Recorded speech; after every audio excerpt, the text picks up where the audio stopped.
salir de aquí con una idea más clara, con una idea más luminosa de eso que es la felicidad. No un destino, no un lugar al que ir, sino una forma de vivir, un camino que recorrer, una forma de ser y de estar en el mundo. Pero dado que el ser humano es un ser que tiene tantos planos que no se pueden separar, pero sí distinguir, es importante recordar el peso del lenguaje. Ya lo dijo el gran filósofo austriaco Ludwig Wittgenstein: los límites de mi lenguaje son los límites de mi mundo. Eso quiere decir que tenemos que diferenciar, porque cuando tú diferencias y tú distingues, tú ves con más claridad. Y no podemos hablar y confundir dos términos que son diferentes en su naturaleza. Una cosa es el bienestar subjetivo, o sea, aquello que colma los sentidos. Yo veo algo bonito y colma mi vista, me tomo una comida rica y colma mi gusto. Pero la felicidad no es lo que colma los sentidos, es lo que colma el corazón. ¿Están conectados? Seguro que sí. También son diferentes. Y por eso nosotros vamos a abordar aquí no el concepto de bienestar subjetivo, sino un concepto mucho más desafiante: el de la felicidad. ¿Qué es? ¿Qué podría ser para cada uno de nosotros? ¿Cómo se experimenta? ¿Cómo puede uno ponerse en una situación adecuada para que ese misterio, en caso de que lo fuera, se desvelara? Y va a venir en nuestra ayuda un filósofo, curiosamente un filósofo que mi querido y admirado Juan Luis Arzuaga ha mencionado hoy. Un filósofo del siglo XVIII, el último ilustrado. Immanuel Kant. La obra por la que es especialmente conocido es Crítica de la razón pura. Y Kant hace 3 preguntas de excepcional hondura. Es cierto que no las contesta plenamente, contesta desde su punto de vista, pero solo las 3 preguntas tienen tanto peso, tienen tanta fuerza, tanto calado, son una invitación tan hermosa para que nosotros, cada uno de nosotros, reflexionemos y busquemos una solución. Primera pregunta: ¿qué es lo que puedo conocer? ¿Puedo conocer yo solo las realidades materiales? Aquellas que captan mis sentidos, la vista, el oído, el gusto, el tacto.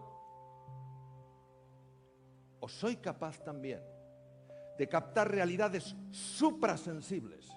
Aquello que no es de carácter material, sino espiritual. Eso es lo que significa la palabra espiritual, aquello que no es material. Por supuesto, no utilizando los sentidos, sino utilizando la razón ampliada, la capacidad del intelecto, para descubrir la verdad oculta en las cosas. Fijaros que alcance pregunta: ¿qué es lo que yo puedo conocer? La segunda pregunta de Immanuel Kant es: ¿qué es lo que he de hacer? Que aquí nace toda la ética. Hay formas de hacer que nos producen una mayor experiencia de felicidad. Hay formas de actuar que nos alejan de esa experiencia de felicidad. Y la tercera pregunta es: ¿qué puedo hacer? Es amor por Dios. Y aquí nace la religión, cuya raíz es reinar, vivir lo que dice el Señor. Pero fijaros, siendo potente.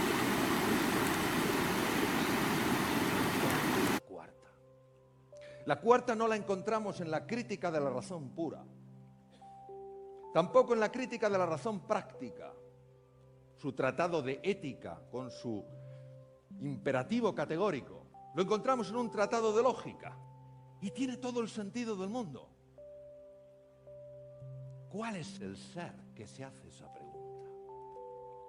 Porque no tenemos la sensación de que los animales, con toda la dignidad y toda la hermosura que tienen, se hagan esa pregunta. ¿Qué ser se hace esa pregunta? De aquí nace toda una antropología, una visión de la persona.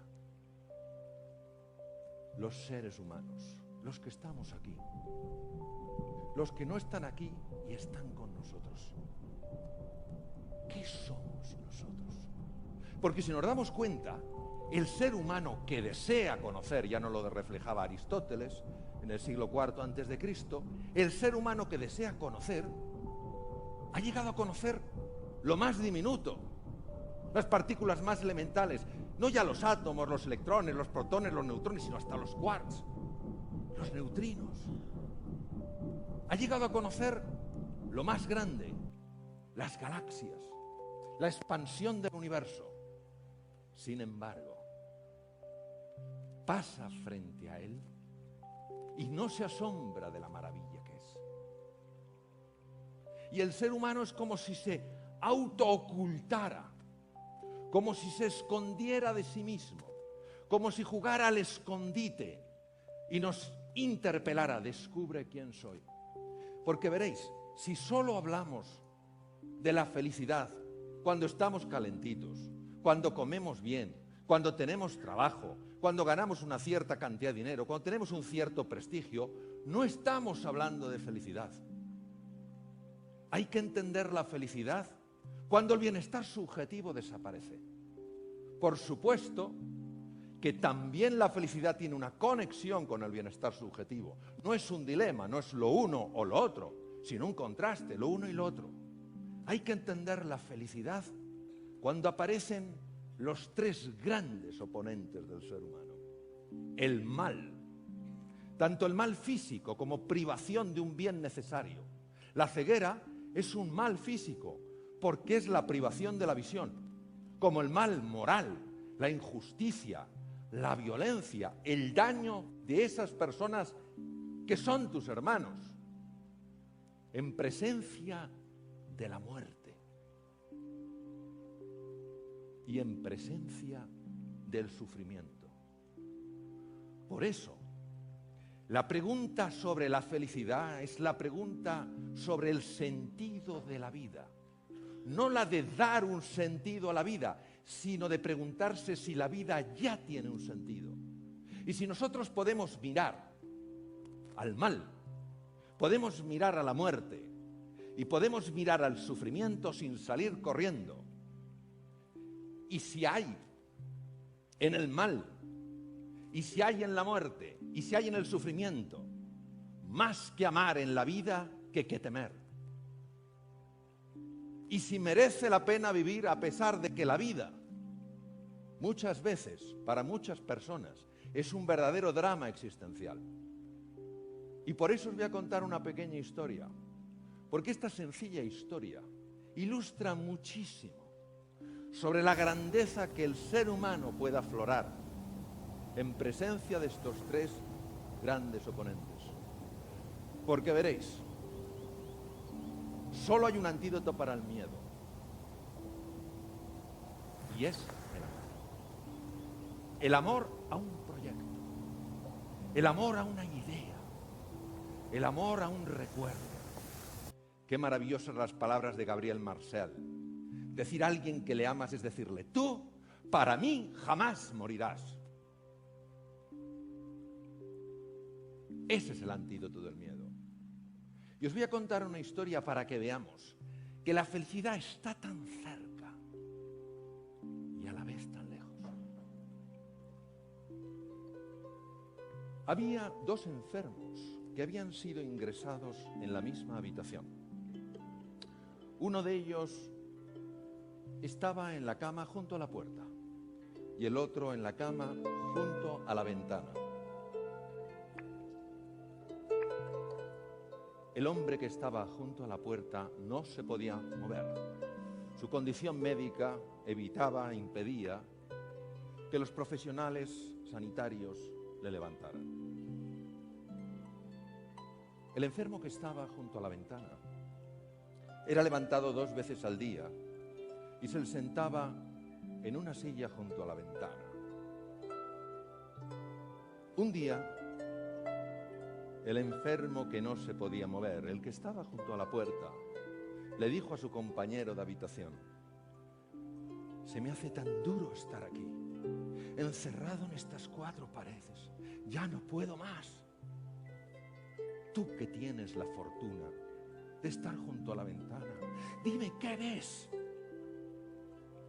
Y el otro le dijo: claro que sí, Mira, desde aquí se ve un parque precioso. Está lleno de árboles. Hay un montón de pájaros. Son pájaros negros, yo creo que son mirlos. Veo un montón de niños jugando, claro, al balón. Y hay un estanque y veo unos barquitos. Gente por ahí jugando. Parejas de novios. En todos los parques los hay. Ese relato hacía que el enfermo que estaba junto a la puerta tuviera esos instantes de paz, de serenidad, de esperanza y de ilusión. Pero un día, el enfermo que estaba junto a la ventana murió. Y con gran tristeza su compañero de habitación vio cómo se lo llevaban. Poco tiempo después ingresaron a otro enfermo. Ese enfermo se asomó a la ventana y el hombre que estaba junto a la puerta le dijo: amigo, apenas te conozco, pero sabes que antes que tú había otra persona, ya no está, y todos los días me contaba lo que veía por la ventana. Y no sabes lo que eso me ayudaba. Si tú también me pudieras decir qué es lo que ves, dime qué ves. El otro enfermo miró y le contestó sorprendido: no lo entiendo. Desde aquí solo se ve un muro.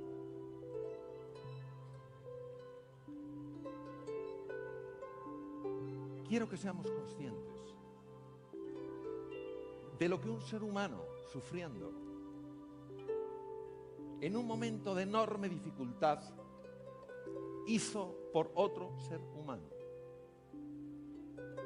Algo que parece pequeño e intrascendente, una minucia. Ni siquiera el otro enfermo fue capaz de entender su valor, pero no obstante tuvo un impacto tremendo en la vida de ese otro ser humano. ¿Qué enseñanza más profunda? A lo mejor el sentido de la vida tiene que ver con esto, con plantar estas semillas de esperanza, estas semillas de ilusión, de confianza o de consuelo. Yo sé, todos sabemos, que nuestra naturaleza biológica precisa de una emoción que es el miedo. Sin esta emoción que es el miedo no hubiéramos podido sobrevivir. Nos hace ser cautelosos, estar más alerta, pero tiene que estar en la dosis adecuada. Más allá ya no es miedo, es pánico. Y hay otra emoción que no está anclada solo a nuestra biología. Por supuesto que necesita de nuestra biología, por supuesto que necesita de nuestras neuronas, por supuesto que necesita de nuestros neurotransmisores. Pero está a otro nivel. Es el amor. El amor sencillamente como agradecimiento. Lo decías antes, Alejandra, agradecimiento por las cosas de cada día. Agradecimiento porque a lo mejor no vemos, pero seguimos teniendo imaginación. No pueden residir en el mismo corazón el miedo y el agradecimiento, el miedo y la gratitud, porque son incompatibles. Si por la mañana nos fijáramos en todas esas cosas que hay en nuestra vida y que podríamos agradecer en lugar de todo aquello que no nos gusta, experimentaríamos ausencia de miedo ante la vida. La capacidad de perdonar, ¿fácil? Claro que no. Pero un corazón resentido es un corazón lleno de ira. Y hoy sí podemos decir desde el punto de vista médico que hay una relación directa y demostrada entre los estados emocionales y la salud. Son demasiados estudios para ignorarlos. Por supuesto que hay múltiples factores.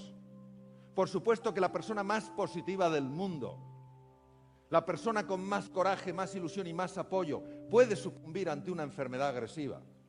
Por supuesto que una persona no hay que forzarla a ser como ella no elige ser. Ahora, sí es importante conocer lo que la ciencia nos dice en esto. Lo que la ciencia nos muestra de la relación entre los estados emocionales asociados a la alegría y al gozo y la salud. Por ejemplo, sabemos que cuando estamos atrapados por la ira o el miedo, se elevan en el cerebro los niveles de dos neurotransmisores, el glutamato y el cortisol. Al subir ambos, empiezan a morir neuronas. Neuronas sobre todo situadas en los hipocampos. Los hipocampos son estructuras que controlan el centro del miedo en la amígdala a través de un tracto llamado tracto amígdalo-hipocampal. Son centros capaces de reestructurar toda la memoria. Por eso el ser humano se puede reinventar constantemente. Sin embargo, cuando en nuestro interior existe alegría y existe gozo, no solo no se elevan los niveles de glutamato y cortisol, sino que se eleva un neurotransmisor radicalmente distinto, la dopamina.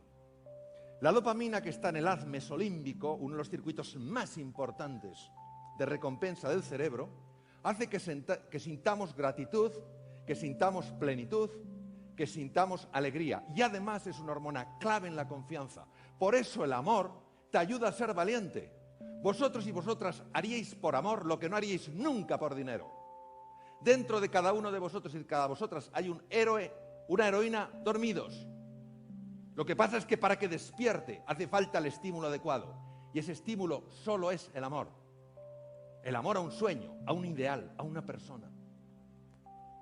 Además sabemos que esas personas que dedican parte del tiempo a reflexionar sobre el amor, a reflexionar sobre la compasión, y mañana tendremos la increíble fortuna de tener a Mathieu Ricard, una de los seres humanos que más ha contribuido a que estos estudios existan. Se ha visto que se activa especialmente la zona prefrontal izquierda, justo detrás de la frente y encima de la órbita izquierda. Esta zona de las emociones positivas activa el sistema parasimpático, cuyos efectos en la salud ya veremos después. Aquí tenemos, por ejemplo, una resonancia magnética, funcional magnética, y observaréis cómo, mientras meditas una meditación sobre la compasión, conectar con el sufrimiento de otro ser humano, lo que hacía el enfermo que estaba junto a la ventana, aumenta el riego prefrontal izquierdo. Evidencia clarísima, no solo de que el cerebro está metabolizando de una manera distinta, sino de que se está reinventando, se está transformando.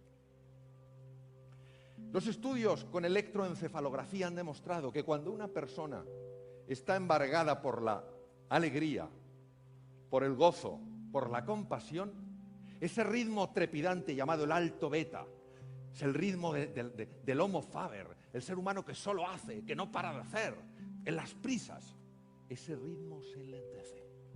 E incluso con ojos abiertos, empiezas a entrar en un ritmo alfa que es sumamente beneficioso para la salud y además muy vista su conexión con la creatividad.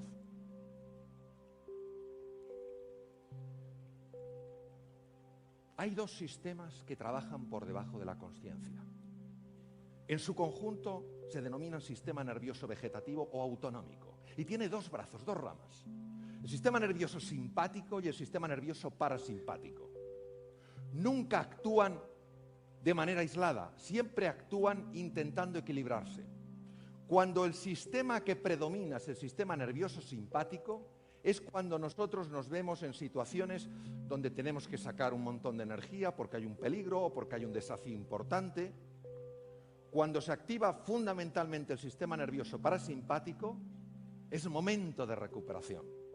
El ideal sería que activáramos solo el sistema nervioso simpático cuando tenemos que estar en alerta o en alarma, porque gasta mucha energía y deteriora mucho la salud tenerlo de forma sostenida activado. Sin embargo, sabemos que cuando somos presas de la ira, del resentimiento, de ese nihilismo, de esa falta de sentido en la vida, de este pensar que solo somos, no sé, materia, cuando eso genera desesperanza, que no tiene por qué hacerlo, afecta al sistema cardiovascular.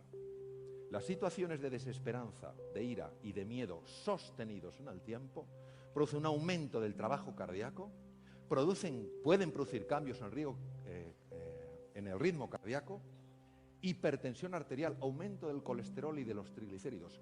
Ver cómo sí que afectan las emociones al aparato circulatorio. También sabemos que la alegría, la compasión, la serenidad y el equilibrio protegen el sistema cardiovascular.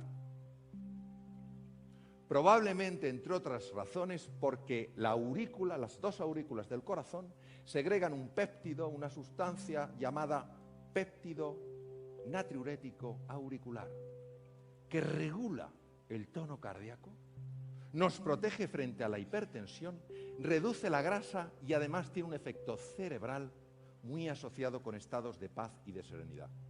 Pero si eso fuera poco, hoy sabemos, porque se han encontrado las conexiones microscópicas, que ese sistema nervioso simpático y parasimpático llega hasta los ganglios linfáticos. Los ganglios linfáticos son centrales donde se producen linfocitos que actúan frente a bacterias, virus y tumores. La hiperactividad del sistema nervioso simpático asociado, repito, a estados de ira, de resentimiento, de miedo, dificulta la generación de nuevos linfocitos por el sistema linfático, mientras que la activación del sistema parasimpático favorece la producción de linfocitos. Además, actúa sobre el bazo. El bazo es un centro linfoide importantísimo. No es solo el lugar donde se destruyen los glóbulos rojos viejos, es un lugar básico para luchar contra bacterias, virus y tumores. También llega el sistema nervioso vegetativo ahí. Qué importante es que esa central de máxima importancia produzca células de defensa. Y también hay conexiones a la médula ósea, donde no solo se producen glóbulos rojos y glóbulos blancos, los leucocitos, los polimorfonucleares, sino también las plaquetas. Claro que la faceta emocional y la faceta biológica de un ser humano están conectadas, porque son planos que se pueden distinguir, pero no se pueden separar, somos una unidad. Esta es una fotografía preciosa de una médula ósea, donde veis los elementos formes, de los que luego saldrán nuestros glóbulos rojos, nuestros glóbulos blancos y nuestras plaquetas. En el mismo corazón, repito, qué bien lo dijo Eduard esta tarde al comienzo, el miedo cuando anida en nosotros, en el mismo corazón no puede anidar el miedo y la gratitud. Si nos entrenáramos en el agradecimiento, si nos entrenáramos en la compasión, en la generosidad, en el apoyo, en el consuelo, viviríamos una vida con un nivel de miedo radicalmente distinto y estaríamos en condiciones mucho mejores para que se desvelara ese misterio que probablemente es la felicidad. Por eso,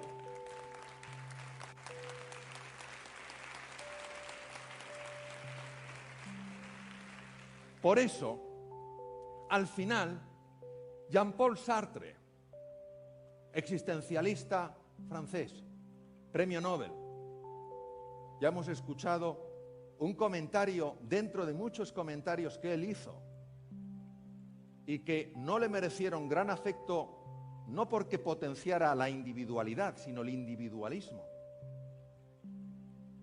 Con ese, el infierno son los demás.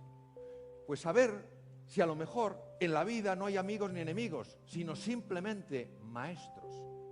El gran Confucio, 25 siglos atrás, en China, decía: si ves a un hombre bueno, imítale. Si ves a un hombre malo, examínate a ti mismo. Por eso, y con esto termino, para mí, el sentido de la vida, la base de la felicidad, es plantar semillas de esperanza, de ilusión, de confianza, de entusiasmo, de inspiración, aunque a lo mejor yo no las vea florecer. Y aceptando que en esas semillas existirá la imperfección de eso que tengo de barro, pero también existirá la perfección y la belleza de eso que tengo de Dios.